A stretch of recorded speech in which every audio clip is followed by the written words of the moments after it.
Di awal film, kita diperkenalkan dengan seorang pemuda bernama Ben.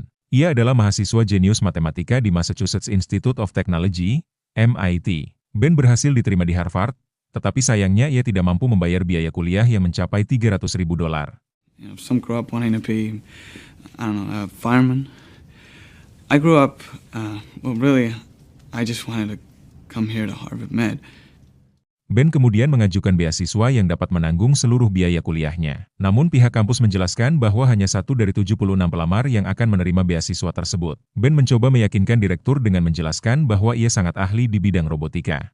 Sayangnya, itu masih belum cukup untuk membuatnya menonjol dibanding kandidat lainnya. Direktur mengatakan bahwa Ben harus menulis esai yang benar-benar luar biasa jika ingin terpilih. Sebagai perbandingan, penerima beasiswa tahun sebelumnya adalah seorang imigran asal Korea yang hanya memiliki satu kaki. Ben, last year the Robinson went to Hum Jae-wook, a Korean immigrant who has only one leg. Well, I have both my legs. Well, have you considered cutting one of them off? Ben bekerja di sebuah toko pakaian pria bersama sahabatnya, Miles. Suatu hari, ia dipromosikan menjadi asisten manajer dengan gaji sebesar $8 per jam. Di gudang toko, Ben bercerita kepada Miles tentang esai beasiswa yang harus ia tulis. Ia mengaku tidak tahu harus menulis apa, karena merasa tidak pernah melakukan sesuatu yang luar biasa dalam hidupnya. Ben kesal karena menurutnya ia sudah melakukan segalanya dengan benar. Ia berhasil lulus berbagai ujian, aktif dalam kegiatan ekstrakurikuler, dan mengorbankan banyak hal demi masa depannya. Namun, satu-satunya hal yang menghalanginya masuk Harvard hanyalah uang. Miles berusaha menyemangati dan mendukungnya, tetapi Ben terlalu frustrasi untuk mendengarkannya. Malam itu, Ben pergi ke sebuah bar bersama Miles dan teman mereka yang lain, Cam, untuk merayakan ulang tahunnya. Di sana, mereka terus membicarakan proyek yang sedang mereka kerjakan, yaitu membangun mobil tanpa pengemudi untuk mengikuti kompetisi sains. Mereka bahkan rela mengorbankan banyak hal demi memenangkan kompetisi tersebut. Keesokan harinya di MIT, Profesor Mickey Rosa memberikan kuliah tentang persamaan nonlinier. Ia meminta mahasiswa menjelaskan metode Newton. Ben menjelaskan bahwa metode tersebut sebenarnya dicuri oleh Isaac Newton dari Joseph Rabson, yang telah menerbitkan metode yang sama 50 tahun lebih awal. Jawaban itu membuat Profesor Rosa terkesan dan memberinya kesempatan untuk mendapatkan nilai tambahan. Ia kemudian menantang Ben untuk memecahkan masalah Monty Hall. Ben berhasil menyelesaikannya secara lisan hanya dalam waktu singkat. Setelah kelas berakhir, Profesor Rosa memeriksa nilai ujian terakhir Ben dan melihat bahwa ia mendapatkan nilai 97%. Hal itu semakin membuatnya kagum dengan kemampuan Ben. Kemudian, saat kelas game kampus, Ben melihat seorang gadis yang sangat ia sukai. Ia melambaikan tangan kepadanya, dan gadis itu membalas lambaian tersebut.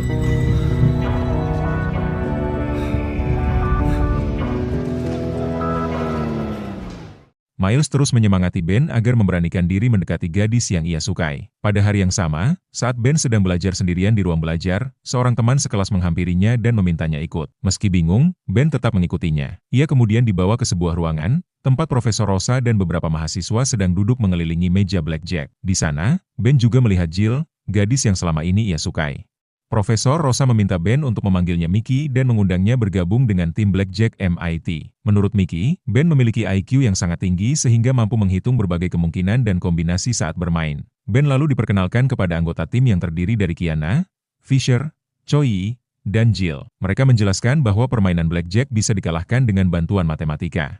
Setiap akhir pekan dan hari libur, mereka pergi ke Las Vegas untuk bermain dan menghasilkan uang. Mickey juga menjelaskan bahwa ada satu posisi kosong di tim karena anggota sebelumnya baru saja diterima bekerja di Google. Ben masih ragu-ragu karena takut keluar dari zona nyamannya. Saat itulah Jill mencoba meyakinkannya untuk mempertimbangkan tawaran tersebut. I'm sorry. Come on, Ben. It'll be fun. Yeah, Ben, it'll be fun. Ben dan Mickey kemudian berdebat cukup lama. Ben terus mencari alasan mengapa ia tidak bisa bergabung dengan tim tersebut, sementara Mickey berusaha meyakinkannya bahwa ini adalah kesempatan besar. Namun pada akhirnya Ben tetap menolak tawaran itu. Ia mengatakan bahwa dirinya ingin fokus sepenuhnya pada pendidikan dan studinya. Selain itu, ia baru saja mendapatkan promosi di tempat kerjanya dan bergaji sekitar $8 per jam. Ben, I hope this little conversation we just had will remain private. No, no. You're one of my favorite new students, and I'd hate to lose you, if you know what I mean. Keesokan harinya, Jill datang ke toko tempat Ben bekerja dan mengatakan bahwa ia sedang mencari dasi. Ben pun mencoba membantunya memilih beberapa pilihan yang cocok. Namun sebenarnya Jill datang untuk kembali membujuk Ben agar mau bergabung dengan tim blackjack MIT. Jill mengatakan bahwa Ben terlalu terpaku pada rutinitasnya dan perlu merasakan lebih banyak pengalaman dalam hidup. Face me. Stay still. Despite being tempted by the Nanotex repellent. Meski awalnya tertarik dengan promosi semprotan Antino dan Nanotex, Ben akhirnya luluh oleh pesona Jill dan memutuskan untuk datang ke klub Blackjack. Di sana, ia mulai mempelajari sistem penghitungan kartu yang digunakan tim. Dalam sistem tersebut, kartu bernilai tinggi memiliki nilai -1, kartu netral bernilai 0, sedangkan kartu bernilai rendah memiliki nilai +1. Ben berlatih menghitung kartu dengan cepat sekaligus menghafal kata-kata sandi yang digunakan tim untuk menandai hitungan tinggi. Kemudian, saat berkumpul di sebuah bar, anggota tim menjelaskan peran masing-masing. Kiana, Choi, dan Jill bertugas sebagai spotter. Mereka duduk di meja blackjack yang berbeda-beda, memasang taruhan minimum sambil menghitung kartu yang keluar. Ketika salah satu meja mencapai hitungan yang menguntungkan, peluang pemain untuk menang menjadi lebih besar daripada dealer. Saat itulah mereka memberi sinyal kepada Ben dan Fisher yang berperan sebagai big player. Ben dan Fisher kemudian datang ke meja tersebut berpura-pura seperti anak orang kaya yang sedikit mabuk, lalu memasang taruhan dalam jumlah besar. Setelah hitungan kartu kembali normal dan keuntungan menghilang, mereka segera meninggalkan meja. Pada malam yang sama, Ben mengikuti simulasi lapangan pertamanya. Ia tiba di sebuah gang berliku dan memasuki kasino bawah tanah. Para spotter sudah lebih dulu berada di meja masing-masing. Tak lama kemudian, Choi memberi isyarat kepada Ben bahwa hitungan kartu sedang tinggi dan dek sedang panas.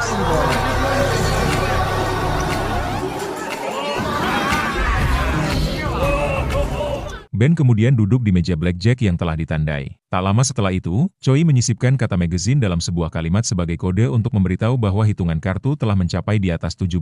Ben mulai memasang taruhan besar. Awalnya ia bertaruh $300, lalu terus meningkatkan jumlah taruhannya setiap putaran. Berkat kemenangan yang terus berdatangan, tumpukan chip di depannya semakin banyak. Para pengunjung kasino pun mulai mengelilingi meja tersebut, kagum melihat keberuntungan Ben.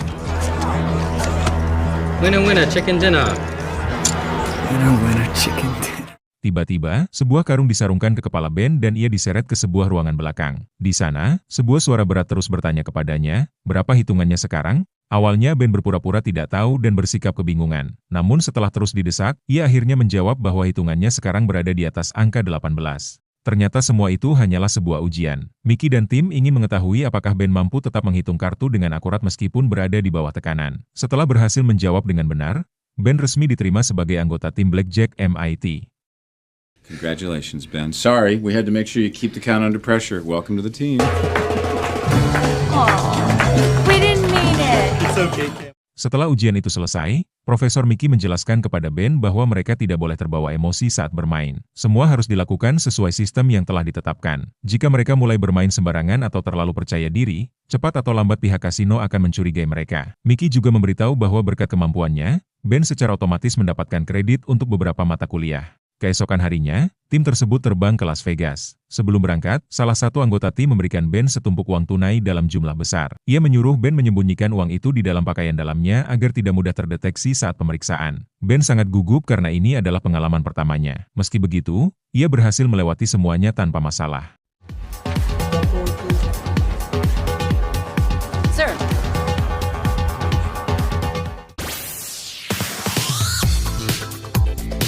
Setibanya di Las Vegas, mereka masuk ke sebuah kamar hotel mewah. Di sana, Mickey memberikan identitas baru serta penyamaran kepada setiap anggota tim. Mickey juga menjelaskan bahwa Ben harus benar-benar minum alkohol saat berada di kasino agar tidak menimbulkan kecurigaan. Setelah semuanya siap, mereka menuju Red Rock Casino. Di dalam kasino, Kiana memberi Ben sebuah sinyal. Ben melirik arah yang ditunjukkan dan melihat Fisher serta Choi berada di meja blackjack di dekat sana. Ia kemudian duduk di meja permainan dan menukarkan $10.000 menjadi chip kasino. Sambil menyesap minumannya, Kiana berseru memberi kode. Sweet. Too sweet. Seruan Kiana tersebut merupakan kode yang menunjukkan bahwa hitungan kartu telah mencapai di atas angka 16. Ben pun langsung meningkatkan taruhannya. Pada tangan pertamanya, ia melakukan double down dengan kartu 8 yang dimilikinya. Dealer kemudian melewati angka 21, sehingga Ben memenangkan putaran tersebut. Dari satu permainan itu saja, ia langsung meraih keuntungan sekitar $4.000. Pada putaran berikutnya, Ben mendapatkan blackjack dan kembali menang sekitar $3.000. Ia kemudian terus bermain dari satu meja ke meja lainnya hingga tumpukan chip miliknya semakin bertambah. Monkey, come on, give us a monkey. Monkey, come on, monkey, monkey, monkey, monkey, monkey. Melihat Ben terus meraih kemenangan besar, Fisher mulai memandangnya dengan rasa tidak suka dan curiga. Ia merasa posisinya di dalam tim terancam karena Ben perlahan mulai menjadi pemain andalan baru. Keesokan paginya, Jill membangunkan Ben dan melemparkan bagian keuntungan yang menjadi haknya. Setelah itu, mereka menghadiri rapat tim. Fisher datang dalam keadaan mabuk, membuat suasana menjadi tidak nyaman. Ketidaksukaannya terhadap Ben semakin terlihat jelas karena ia tahu Ben pada akhirnya bisa menggantikan posisinya. Mickey langsung memarahi Fisher. Ia menjelaskan bahwa Fisher beberapa kali tetap bermain pada cold deck, meskipun para spotter sudah memberi sinyal bahwa peluang menang sedang buruk. Menurut Mickey, tindakan seperti itu sangat berisiko dan melanggar sistem yang selama ini mereka gunakan. Sebaliknya, Mickey memuji Ben atas penampilannya. Ia mengatakan bahwa Ben bermain dengan sangat baik dan harus terus mempertahankan performanya. Berkat permainan Ben, tim berhasil memperoleh keuntungan yang sangat besar. Ben, good work. You came out of that shoot like a pro. Keep it up. Beginner's luck. Malam itu, mereka kembali bermain di kasino. Kali ini, tim keamanan mulai memperhatikan aktivitas mereka. Meski belum melakukan apapun, para petugas keamanan tampak mengawasi mereka dari kejauhan. Setelah sesi permainan selesai, semua anggota tim kembali ke kampus. Setibanya di asrama, Ben menyembunyikan bagian uang miliknya di balik plafon kamar. Dalam waktu hanya 2 hari, ia berhasil mengumpulkan $16.700. Beberapa waktu kemudian, Ben dan Jill terlihat sedang naik kereta bersama. Ben bertanya apakah Jill sebenarnya datang ke toko pakaian waktu itu karena diminta Mickey untuk membujuknya bergabung dengan tim. Jill tidak secara langsung mengakuinya. Sebaliknya, ia mengatakan bahwa dirinya sudah memperhatikan Ben sejak lama di kampus. Menurut Jill, Ben adalah orang paling cerdas yang pernah ia kenal. Dan itulah alasan mengapa ia sangat cocok menjadi bagian dari tim Blackjack MIT. Oh, no, not so much. Oh God, No. I'm so sorry. Ben mencoba mencium Jill, namun Jill langsung menjauh. Ben merasa sangat malu dan segera meminta maaf atas tindakannya. Jill mengatakan bahwa Ben tidak perlu khawatir dan tidak melakukan kesalahan besar. Ia menjelaskan bahwa dirinya hanya tidak ingin memperumit keadaan. Menurut Jill, mereka bekerja dalam tim yang sama, dan hubungan pribadi sebaiknya tidak dicampur dengan urusan pekerjaan. Akhir pekan berikutnya, tim kembali terbang ke Las Vegas untuk menjalankan operasi mereka seperti biasa.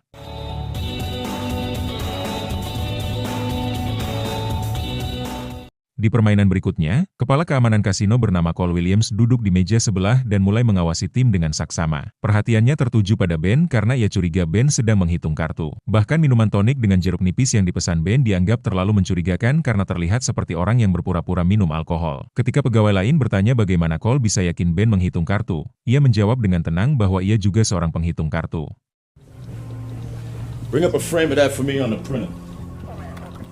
Setelah tim kembali dari Las Vegas, teman-teman kuliah Ben mulai khawatir dengan perubahan sikapnya. Mereka merasa Ben bertingkah aneh dan bahkan menduga ia terlibat narkoba. Namun sebelum mereka sempat menyelesaikan pembicaraan, Ben memilih pergi begitu saja. Bagian tersulit bagi Ben adalah ia tidak bisa menceritakan apa yang sebenarnya terjadi kepada siapapun. Untuk pertama kalinya dalam hidupnya, Ben merasa segalanya menjadi jauh lebih mudah. Ia tidak lagi harus terus-menerus memikirkan uang.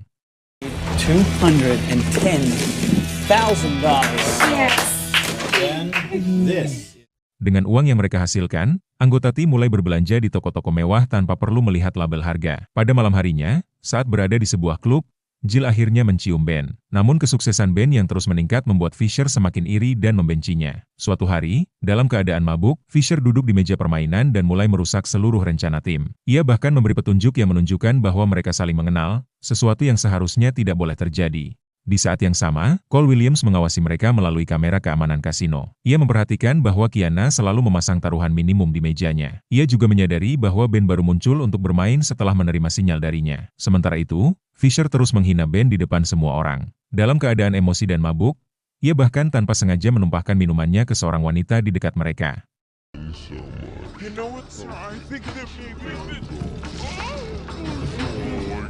Fisher membuat keributan di kasino hingga menarik perhatian Cole Williams. Namun sebelum Cole sempat menghampiri mereka, Ben dan tim segera pergi dari sana. His luck will run out eventually. Always does. Di sebuah bar, Mickey mengeluarkan Fisher dari tim dan memberinya tiket pesawat untuk pulang. Setelah itu, ia menjelaskan bahwa kasino akan mengganti chip mereka dalam waktu 24 jam. Masalahnya, mereka harus segera menukarkan chip tersebut menjadi uang tunai. Sementara kepergian Fisher membuat pekerjaan itu menjadi lebih sulit. Ben kemudian mengusulkan agar mereka menggunakan para penari untuk menukarkan chip atas nama mereka. Mickey menyukai ide tersebut dan menyebut Ben sebagai seorang jenius. Thanks, sweetie. Thanks, hon. Thank you, baby.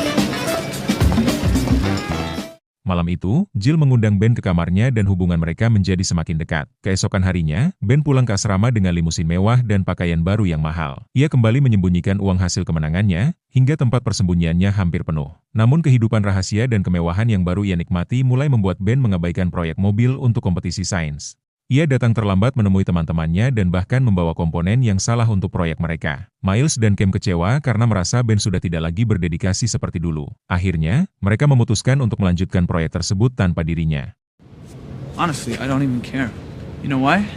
Because no one in the real world gives a shit about the 209 competition.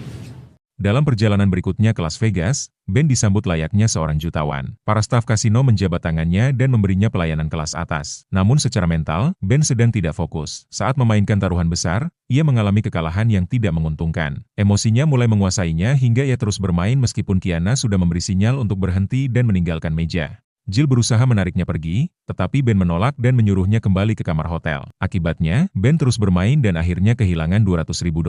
Mickey sangat marah ketika mengetahui hal tersebut. Meskipun Ben meminta maaf dan mengatakan bahwa itu adalah kesalahan pertamanya, Mickey tidak mau mendengarnya. Beberapa anggota tim mencoba membela Ben, tetapi Mickey tetap kecewa. Ia kemudian meninggalkan tim dan menegaskan bahwa Ben harus mengganti sendiri $200.000 yang telah hilang.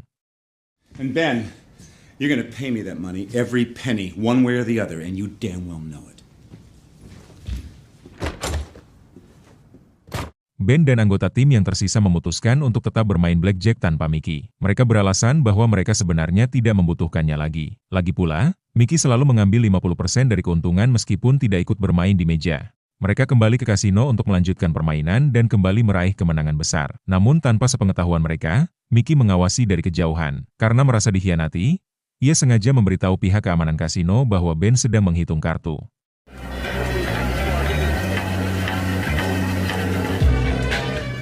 Cole Williams akhirnya menghampiri meja tempat Ben bermain. Melihat situasi itu, Jill segera pergi untuk menghindari masalah. Ben kemudian dibawa ke sebuah ruangan belakang dan dipukuli oleh petugas keamanan kasino. Di sana, Williams menjelaskan bahwa tidak lama lagi kasino akan menggunakan teknologi pengenal wajah. Menurutnya, cepat atau lambat Ben pasti akan tertangkap juga. Williams juga mengungkapkan bahwa dirinya sudah lama mengenal Mickey. Dulu ia sering mengejar dan memukuli Mickey karena aktivitas menghitung kartu, dan itulah alasan Mickey tidak lagi bermain langsung di kasino. Setelah kembali ke MIT, Ben menerima surat yang menyatakan bahwa ia tidak memenuhi syarat untuk lulus. Salah satu mata kuliahnya dinyatakan belum selesai oleh dosen yang merupakan rekan Mickey. Jelas bahwa Mickey berada di balik semua itu. Ketika Ben kembali ke kamar asramanya, ia mendapati seluruh ruangan telah diacak-acak. Uang yang selama ini ia sembunyikan juga telah hilang. Dalam sekejap, Ben merasa kehilangan segalanya. Ia kemudian mendatangi kelas Mickey dan menuduhnya hanya memanfaatkan seluruh anggota tim demi kepentingannya sendiri. Namun Mickey mengabaikannya dan malah menyuruh Ben menemui dokter. Setelah kuliah, Ben menemui Jill dan menceritakan bahwa ia telah kehilangan semuanya. Ia yakin Mickey telah menghancurkan hidupnya dan mengambil semua yang ia miliki. Ben mengaku tidak ingin berakhir sebagai seorang pecundang. Ia juga meminta maaf atas sikapnya di Las Vegas. Jill mengatakan bahwa dirinya sangat mengkhawatirkan Ben ketika ia dibawa pergi oleh petugas keamanan kasino malam itu. I think we have a serious problem. Get over there. Now. Yeah. Shit. Okay, let's go. I'm out. Thank you. Let's go, Joe. Let's go. I think we need to call security or something. Yeah, I don't think they're gonna help. Let's go. Come on. Sementara itu, Miles berhasil memenangkan kompetisi robotika meskipun tanpa bantuan Ben. Ben hanya bisa berdiri di aula dan menyaksikan keberhasilan temannya dari kejauhan. Setelah itu, Ben akhirnya menceritakan semuanya kepada Miles. Ia mengaku bahwa selama ini dirinya pergi ke Las Vegas dan menghasilkan uang dalam jumlah besar dari permainan blackjack. Ben juga meminta maaf karena telah mengecewakan sahabatnya dan meninggalkan proyek mereka. Untungnya, Miles menerima permintaan maaf tersebut dan hubungan mereka kembali membaik.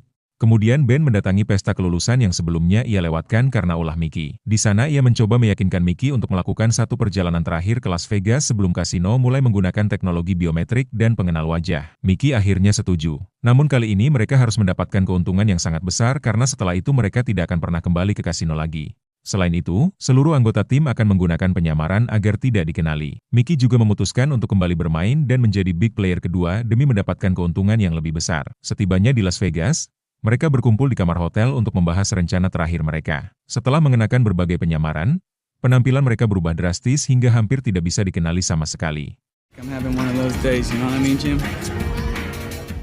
Malam itu mereka bermain dengan taruhan besar dan berhasil meraih kemenangan demi kemenangan. Secara total, tim berhasil mengumpulkan keuntungan sekitar $640.000. Namun sebelum Cole Williams sempat mendekati mereka, Jill berhasil memberi sinyal bahaya. Mereka langsung mengambil chip-chip tersebut, memasukkannya ke dalam tas, lalu melarikan diri. Kejar-kejaran pun dimulai di dalam kasino. Mereka berlari melewati deretan mesin slot hingga masuk ke area khusus karyawan. Di sana, Mickey menyuruh Ben menyerahkan tas berisi chip dan mengusulkan agar mereka berpisah untuk menghindari pengejaran. Mickey berhasil kabur dan masuk ke sebuah limusin. Ia sangat gembira karena mengira telah berhasil membawa seluruh uang kemenangan mereka. Namun ketika membuka tas, ia terkejut karena seluruh chip di dalamnya ternyata palsu. Lebih buruk lagi, penumpang lain di dalam limusin tersebut adalah anggota keamanan kasino. Ternyata Ben diam-diam telah menukar chip asli dengan chip palsu saat pelarian berlangsung. Terungkap bahwa William selama ini menyimpan dendam kepada Mickey. Pada pertemuan terakhir mereka bertahun-tahun lalu, Mickey berhasil lolos dengan keuntungan besar. Karena itu, Williams membuat kesepakatan dengan Ben untuk memancing Mickey kembali ke Las Vegas dan menjebaknya. Sebagai imbalannya, Ben diizinkan menyimpan seluruh uang yang mereka menangkan malam itu. Namun saat Ben dan Jill keluar dari kasino, Williams menghampiri mereka. Ia menjelaskan bahwa dirinya membutuhkan uang tersebut untuk masa pensiunnya. Menurut Williams, Ben cukup pintar untuk meraih kesuksesan tanpa harus bergantung pada uang hasil perjudian. Dengan todongan senjata, Williams akhirnya mengambil tas berisi uang tersebut. Sementara itu, limusin yang ditumpangi Mickey ternyata sudah disiapkan oleh Williams sejak awal. Mickey kemudian dibawa ke ruangan yang sama tempat Ben pernah dipukuli sebelumnya. But then I remembered what my non-linear equations professor once told me. Always account for variable change. Ternyata seluruh kisah yang baru saja kita saksikan adalah cerita yang diceritakan Ben kepada Profesor Harvard saat wawancara beasiswa. Sang profesor pun dibuat sangat terkejut dan terkesan.